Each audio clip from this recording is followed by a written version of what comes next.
Okay, welcome everybody to another edition of Justice Matters One-on-One. I am thrilled that today Senator Sheldon Whitehouse has made some time to talk to our Justice Matters audience. And as you all know, he is a senator from Rhode Island. He's been serving in the Senate since 2007. Before that, he was the Attorney General for Rhode Island. And then one of my personal favorites, he was the United States Attorney for Rhode Island from 1993 to 1998. And I will say, roughly during those same years, I was an assistant United States attorney serving my U.S. attorney, serving the American people. But my U.S. attorney was Eric Holder, who was then U.S. attorney for the District of Columbia. And still every day I stand on Eric Holder's shoulders. So, well, first of all, let me welcome you to Justice Matters. With you, Glenn, and thank you for your recognition of Eric Holder, who I admire greatly. And, U.S. attorney is nice, but it's the AUSAs who do the real work. So I'm actually honored to be with you, former AUSA. Well, let me first thank you on behalf of our many Justice Matters viewers for, you continuing to focus on things like the capture of the court, which we all sort of know and we feel intuitively, but the way you focus on it like a laser beam and continue to push that, narrative so that people will ultimately get it and understand how important it is to the future of the Supreme Court, the judiciary, and to American democracy. And then second, keeping the focus on the gross abuse of law that's going on every day at the Department of Justice, my beloved home, my professional home for 24 years. And now the leadership, air quotes, at the Department of Justice is unrecognizable to me with, Donald Trump's consigliere, Pam Bondi, and he's got a couple of capos over there, and Todd Blanche and Emil Bove. And I want to ask you about an Emil Bove development in a minute that really hasn't gotten much attention in the news. But let me start by something that I've heard you talking about recently, because when I saw Donald Trump post on social media, just ripping into Leonard Leo and the Federalist Society, saying things like, and this is a quote, Leonard Leo is a sleazebag and a bad person who probably hates America. And then he is decrying the Federalist Society for, giving him bad advice on judges to be nominated. I just thought, okay, this is Donald Trump biting the hand that feeds him judges. But then I began to hear how you were kind of digging deeper and going behind that sort of simple narrative. And can you share with our viewers a little bit about what you're finding? Yeah, there's a little bit more of a backstory here. People who remember the 2016 election will remember that when Trump became a candidate, the Koch brothers' political operation was dead set against him and was lambasting him. He was critiquing them back. There was war between House of Koch and House of Trump. And suddenly that war subsided. And House of Koch went quiet on Trump and indeed spent a lot of money on field campaign to support Republicans, including Trump. And around that same time, guess what else popped up? The so-called Federalist Society list, which was the list of judges who Trump would appoint. Now, we know it's not a real Federalist Society list. They never had it on agenda. They never considered it. They never voted on it. That was wallpaper to cover the fact that this was the Leonard Leo and Koch brothers polluter-friendly deregulatory list. And what all of this adds up to, I think quite apparently, is that there was a truce reached between House of Koch and House of Trump, that if House of Koch got the Supreme Court appointments from Trump, they'd shut up and get out of his way as much as they despised him. But they couldn't trust him on a secret deal because everybody in the business world, and the Kochs are big business players, knows that Trump is a notorious liar and no good for his word. So there had to be some demonstration, some public thing. And McGahn and Leo came up with the notion of a public list that could show the Kochs that Trump had committed to a list of justices who would do the Koch's bidding. And then everything after that became hunky-dory between House of Koch and House of Trump. Except as you spool forward, you see the Koch polluter arm winning essentially every case that comes before the Supreme Court. and you see the right-wing amicus curiae apparatus that is steering the court. Basically, it's an entirely Leo Koch polluter cohort of front groups. And I think it's beginning to sink into Trump, who might not have been clued in entirely on that deal, that when he thought Don McGahn was working for him in the White House, and then when he thought Leo was being like giving him honest advice about justices, they were both working for the Koch brothers. They were both delivering justices who would do the Koch brothers' bidding, not his. And so now he's pissed off because he's the chump in the deal. Everybody in the room knew what the story was except him. He was like the idiot prince with all the robes, and around him were the conniving courtiers, and in the back was the guy who was actually pulling the strings, the grand vizier, the Koch operation. And so I think that's part of the explosion, is that he's beginning to feel that he was played, and he probably was played. So given that nobody can ever accuse Donald Trump of learning from his mistakes, what do you think this signals for future judicial nominations, you know, Supreme Court justices or other federal court justices, trial court justices, courts of appeal? And then that's going to segue us into Emil Bove, because one of the people he has named as a nominee to the Third Circuit Court of Appeals is this character, Emil Bove. But you know, in the larger picture, what do you think this signals moving forward on the judicial nomination front? It signals, I think, fairly open hostilities emerging between the MAGA election denier faction behind Trump and the Koch brothers polluter faction behind Trump. So far, the Koch brothers polluter faction has pretty much run the court capture operation for Trump, but with appointees like Emil Bove, and with these real MAGA people coming into the Department of Justice, you can see that that MAGA election denier movement is starting to assert itself. And there's all sorts of reasons why they really shouldn't like each other. Because at its heart, MAGA is sort of faux populist. And the Koch brothers are like 100% corporate polluter. And so there's not a whole lot of likely agreement between the two. And I would expect that as we go forward, you'll see some combat, perhaps even some open combat between the two. The Koch brothers and that political operation has supported the Republican Party in the Senate since Citizens United. It was the tool that told McConnell what to do with respect to Garland, that got Gorsuch through, that got Kavanaugh through his woes after the sexual assault charge, that made it comfortable for people to flip 180 with Barrett on the no appointments the year before a presidential election rule that they had established. So they're really dug in pretty well with the Republican senators, and it could very well be that it factionalizes the Senate Republican caucus in the Judiciary Committee. So it's all to be determined, but it's no longer just smooth sailing with Mitch McConnell doing what Leonard Leo and the Koch brothers tell him, and him in return getting unlimited fossil fuel dark money to support his Republican Party.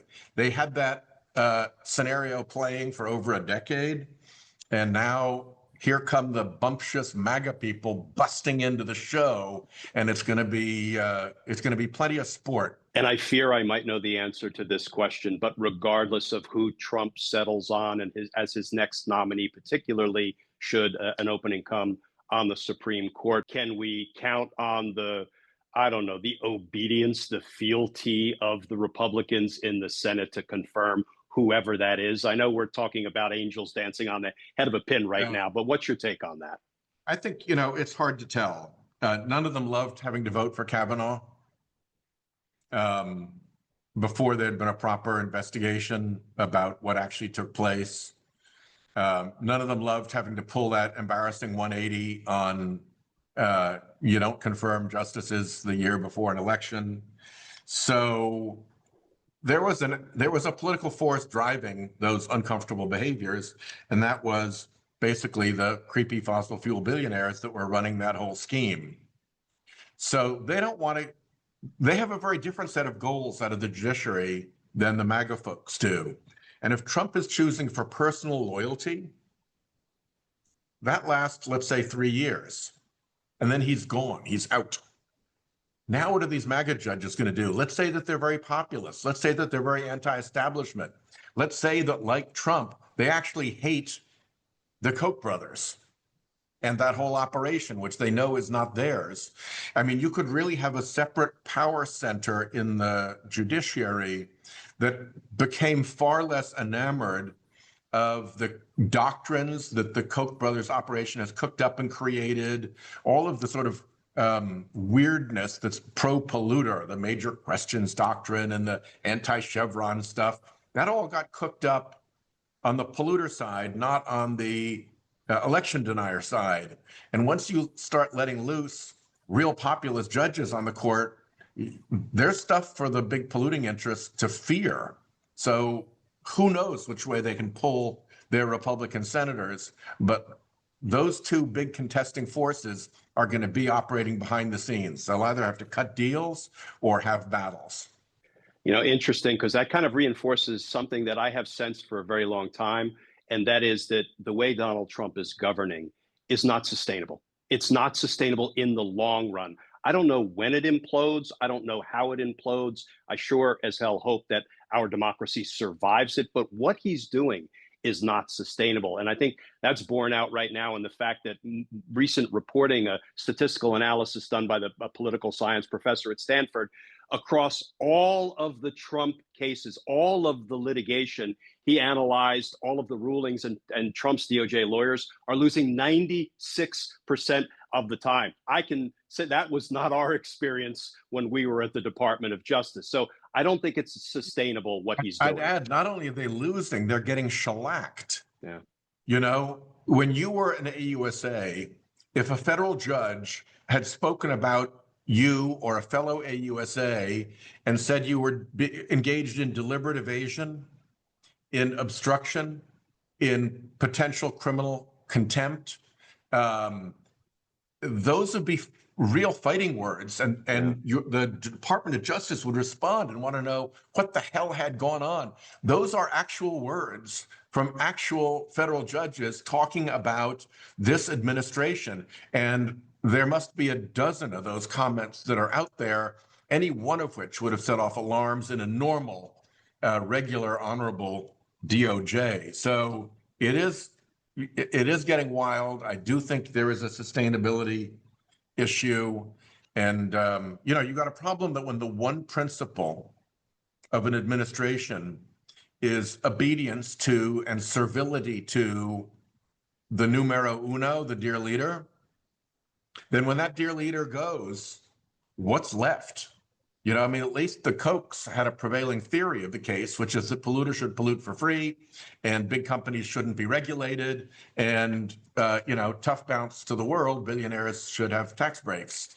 And that's a theory that can go beyond a particular dear leader. If your only theory is Trumpism, when there's no more Trump, it's kind of free fire for people whose only qualification was Trumpism and predictable loyalty. So they could move anywhere, and they could prove to be very disloyal to that whole Koch political, quasi-political judicial operation.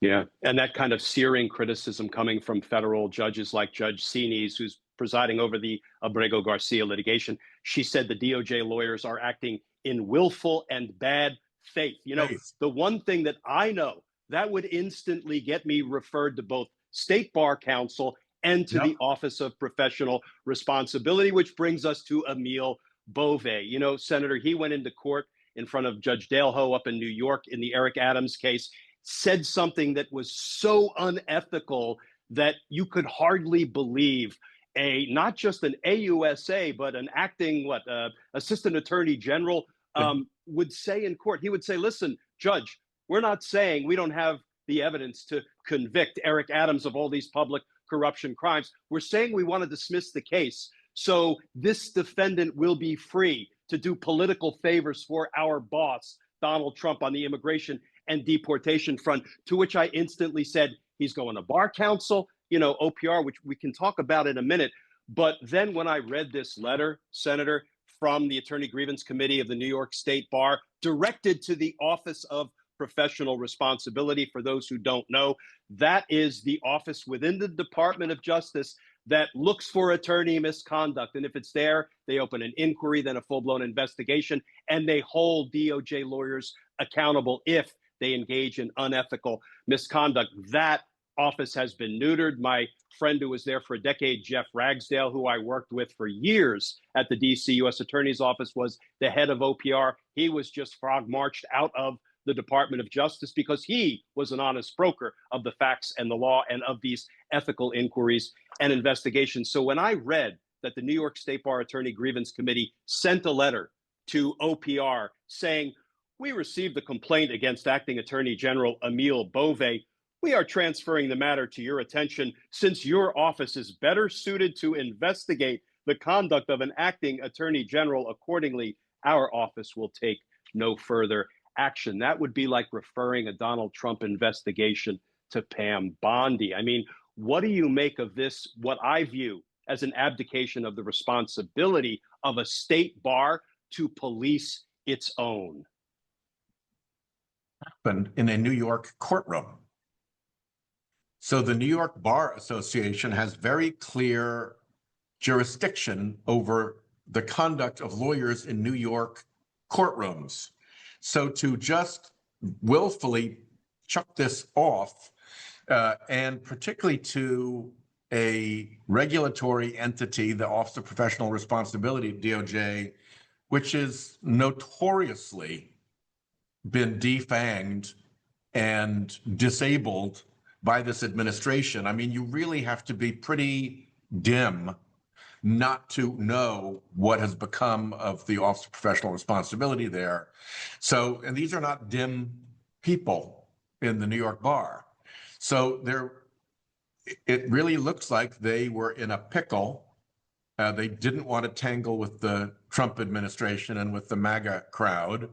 And so they flipped the case to this friendly forum for Emil Bove, which, by the way, is going to lose jurisdiction of him as soon as he leaves, if he's confirmed. So in addition to the lack of capacity to make this case, they're also going to be out of jurisdiction on it. And that's another thing that you think the New York Bar would know. This is not stuff that is hard for a lawyer to comprehend. This is basic, blocking and tackling of how these cases move. So it's you are right. It's a little bit weird that the Bar Association flinched and wouldn't even conduct sort of a preliminary inquiry. This is the organization, the Attorney Grievance Committee of the New York State Bar, that disbarred Rudy Giuliani, as did the DC Bar. So I had high hopes that they would take what was obviously and transparently some of the most egregious unethical conduct by a DOJ lawyer, Emil Bove, and run with it. I mean, I think the conclusion was unavoidable that he acted unethically. So this, when we're hoping and needing to have the states, whether it's state AGs, whether it's state prosecutors, whether it's state bar counsel, step into the lawless breach that's been created by Trump's Department of Justice, this just feels really ominous to me. Yeah, it's disappointing. And of course, there's also, I mean, this wouldn't be New York because this happened in Washington, but there's also, somebody needs to look into what Emil Bove's role was in the Ed Martin investigation, so-called, trying to create a fake criminal investigation to create an excuse to hold climate-related funds that had been not only appropriated and obligated, but distributed out to a fiscal agent. So it was in a bank. I mean, it wasn't even the federal government's money in possession any longer.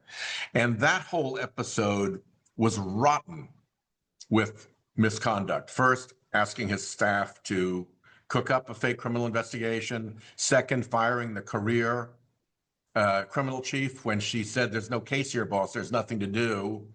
Luckily, the rest of the office, your old office, said, we want nothing to do with it. He couldn't get a single career official to sign his pleading. Now he goes into court alone. You know how rare it is for a U.S. attorney to go into court alone without a career attorney having signed off. It's virtually unheard of. Then he goes in and he loses, which is even more unheard of because the Department of Justice will go through somersaults to make sure that the pleadings are correctly done. We're not burning our credibility with the court. We are conservative about what we ask because we never want to be turned down. We want the reputation that when we come in, what we say is true and you can count on it, and you'll dial back as a prosecutor what you might stretch for to keep that integrity and that reputation. So to lose is a really, really, really big deal. And then they cooked up more interest from other districts. And presumably Bove would have to have been in the middle of that. And at the end of the day, you have other federal judges in the related civil case saying, there's no evidence here. There is no evidence here of waste or fraud or abuse. You have Department of Justice lawyers saying, hey, we're not even asserting that there's waste, fraud, and abuse. And nevertheless, they're still out trying to cook up a criminal allegation about waste, fraud, and abuse.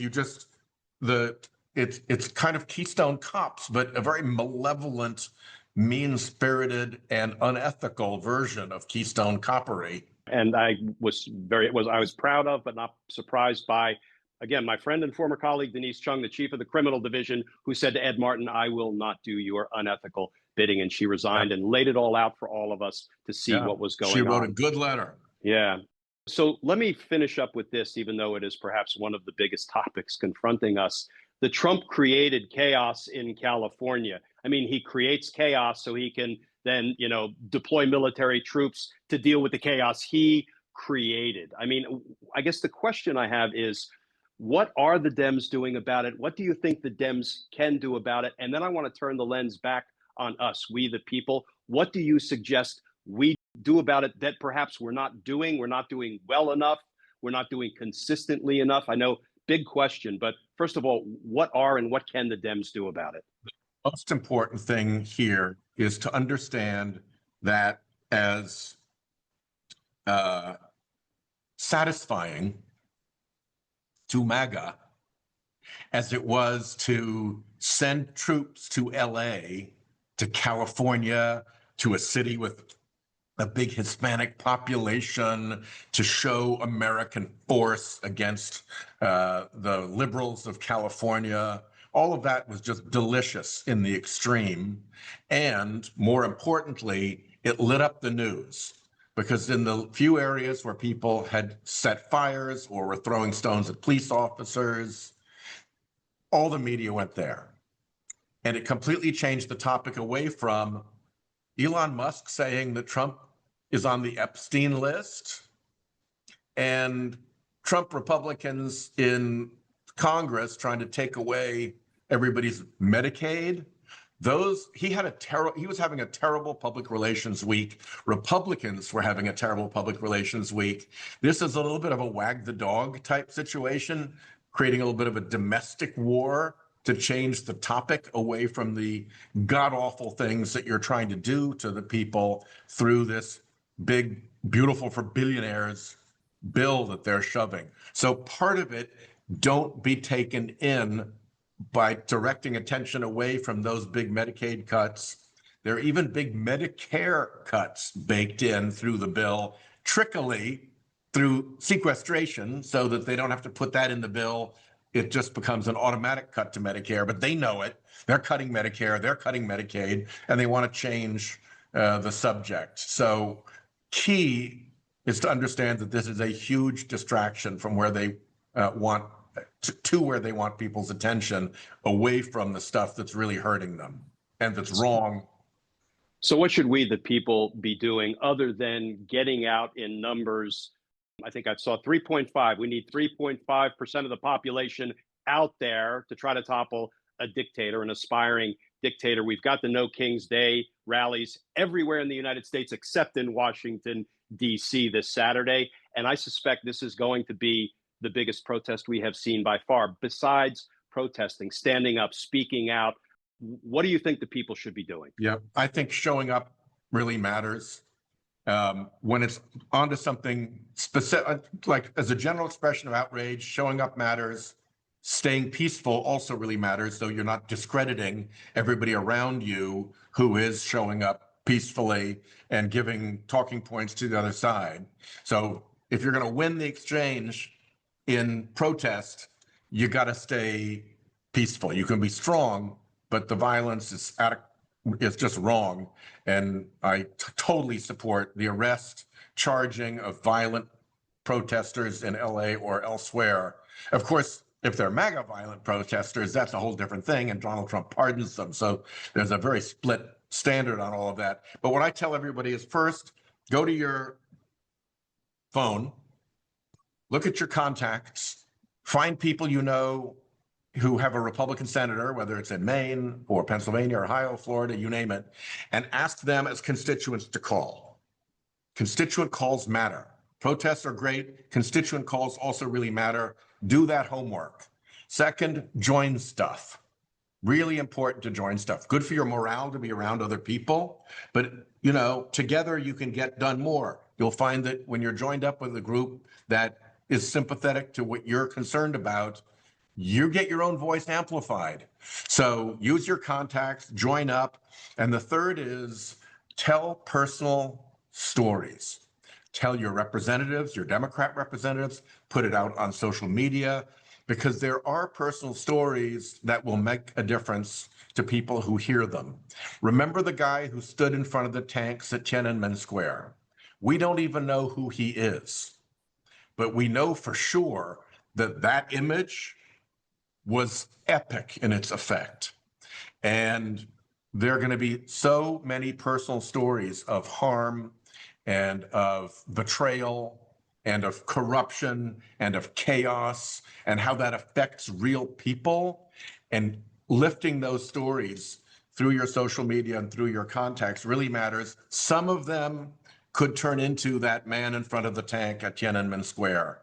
And it's those particular images. You remember how the riots, the protests in Iran kicked off.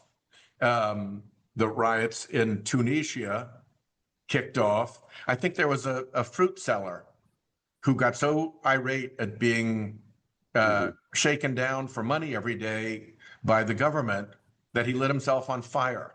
And that was I don't want anybody to light themselves on fire, but my point is that one single act by one single individual, when it becomes the telling point, the telling story, the telling image, can have a massive, massive effect. So flood the zone with personal stories.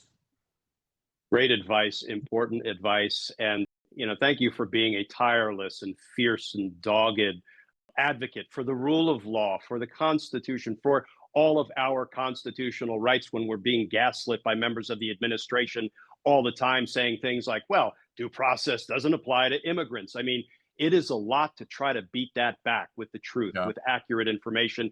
And that's what we see you out there doing every day. So I thank you on behalf of our Justice Matters viewers. We all thank you. And I appreciate you taking the time to be with us today. Well, thank you, Glenn. You've been a great advocate. And I think at the end of the day, almost everybody in America wants an honest Department of Justice and an honest federal judiciary. And as long as we're fighting that, the people will have our backs. Yeah. Amen. Thank you, Senator. Appreciate it.